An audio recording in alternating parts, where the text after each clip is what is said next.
Hey guys, come wash a wool coat with me. Let's start by filling the tub with lukewarm water.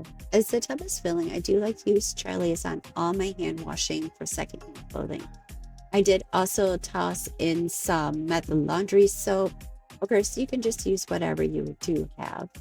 As far as washing woolies, you do want to try not to scrub too hard. Basically, a gentle swishing method will do.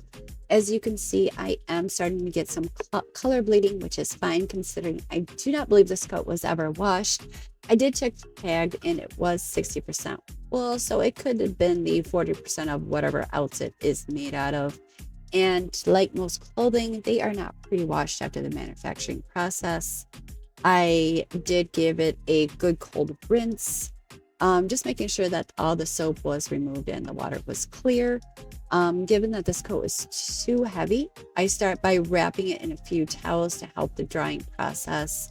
I do not have a fancy drying rack, and I just throw my stuff over the spare bathroom shower door to dry. So I do try to get as much water as I can out of it to make it a little bit lighter. But that is basically it. And thank you for watching Washing Woolies.